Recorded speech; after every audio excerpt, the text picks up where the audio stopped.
She moved into Swizz and them's house to work on the music with him. He was still married to his wife, living in that same house. Is the past knocking again? Or is the internet just getting loud? That's the question circling Alicia Keys and Swizz Beatz as a fresh wave of chatter claims their marriage is hitting a breaking point. The noise is dramatic, the timing feels convenient, and old memories are being dragged back into the light like they never left. We'll move fast but stay balanced. What's being said, what's actually known, and why this story keeps finding oxygen. No stage directions, no filler, just a clear run-through of the claims, the context, and the motives that make a rumor travel. If you've seen this discourse flare up every few years, you know the pattern. The challenge is separating echoes from evidence. That's what we're doing here, calmly, clearly, and with a straightforward split between facts and speculation, so you can decide what feels credible and what sounds like the internet doing what it does best. Here's what the rumor mill is serving right now. Posts across blogs and socials suggest Alicia is preparing to walk away after whispers that Swizz may have fathered a child outside the relationship. Some pages talk like it's a done deal, others hedge with allegedly and reportedly. What's driving the spread isn't documentation, it's drama. There are mentions of supposed screenshots, vague timelines, and grainy photos that invite interpretation more than they offer proof. Claims get clipped into short sound bites, reshared by commentary pages, and suddenly a single thread looks like a wave. That volume creates the illusion of certainty, even when the substance is thin. The result is a split-screen reaction. One group says, "I knew it," using the past as their receipt.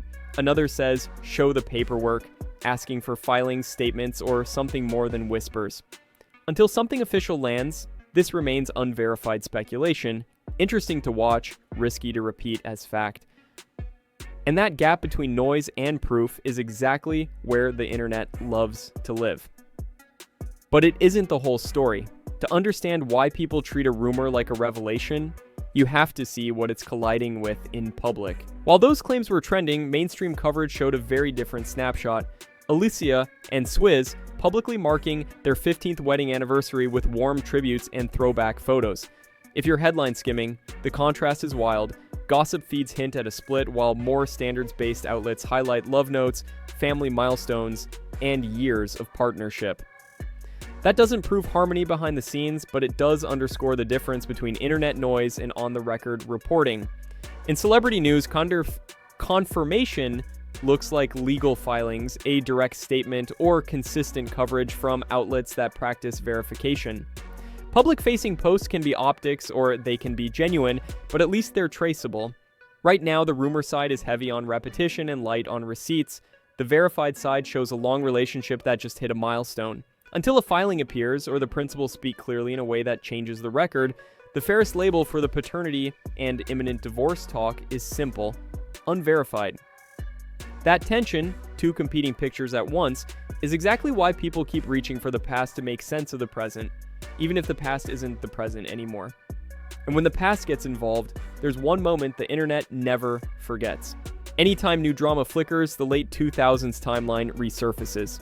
Back then, Alicia and Swizz's connection drew heat because he was still legally married when their bond went public. In 2009, his then-wife Mashonda published a widely shared open letter addressing Alicia directly and accusing her of stepping into the marriage. That moment didn't just trend, it imprinted. It gave audiences a framework, an origin story some saw as electrifying and others as messy, and that framework still shapes how people interpret fresh claims. Even if everyone involved moved forward, that letter kept its cultural weight. For many viewers, the phrase "history repeating" isn't just a figure of speech, it's the filter they apply to every new headline. It's why a rumor with thin sourcing can feel convincing.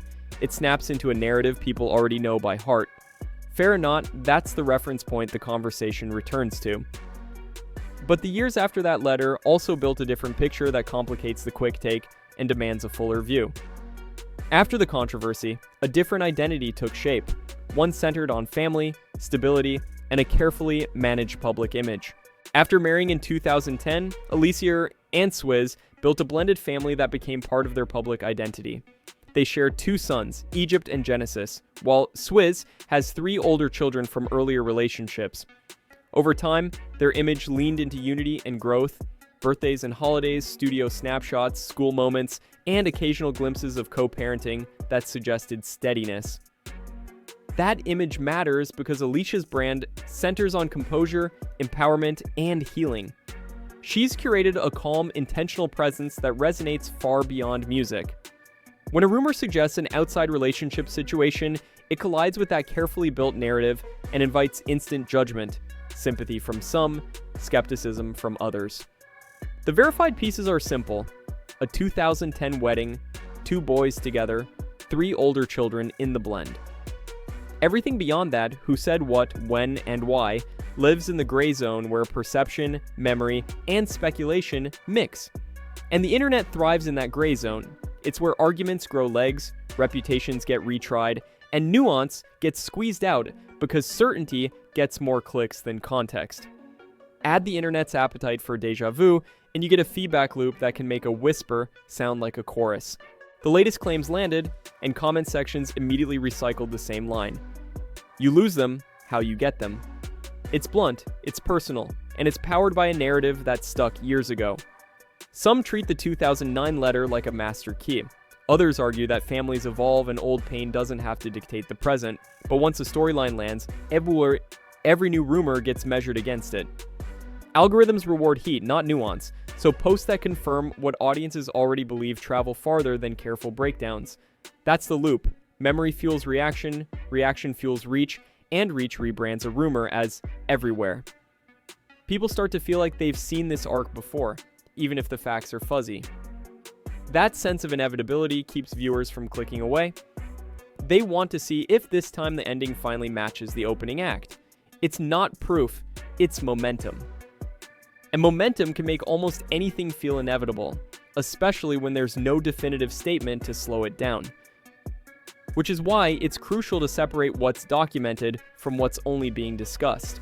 Let's draw the line clearly. Verified. The couple publicly marked 15 years of marriage. Their family timeline and 2010 wedding are well documented. The 2009 open letter exists and shaped public memory. Unverified. The current claims about an outside relationship, paternity confirmations, and an imminent divorce filing. Those live mostly on gossip blogs, repost pages, and commentary channels citing unnamed insiders or unvetted screenshots. What would count as hard proof? A public statement from either party, a legal filing, or corroborated reporting from outlets that practice rigorous verification. Until then, these items stay in the rumor column. They might be true, partly true, or not true at all, but without receipts, they're not facts. The responsible stance is to watch without declaring a verdict. That restraint is also why the story remains compelling. It's a cliffhanger with no confirmed third act, at least not yet. People are waiting to see whether silence holds or a concrete update finally anchors the narrative to something indisputable. And whether or not that update comes, there's a reason this conversation keeps pulling people back. This doesn't pull attention just because the names are famous. It pulls attention because the themes are universal: loyalty, reinvention, and the fear that old choices echo back at the worst time. Alicia's public persona has long been defined by steadiness and intention. Rumors poke at that armor and raise the stakes. Does she speak, or let silence starve the speculation?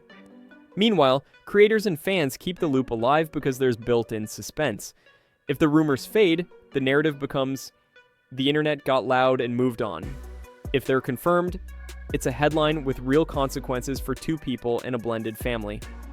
Either way, audiences stay for the reveal. That's how modern attention works. We gather at the cliff's edge and wait, because the finish line belongs to the people actually living the story, not the ones narrating it from the sidelines. Until then, curiosity drives clicks, and clicks keep the conversation alive, sometimes long after the facts have stopped changing.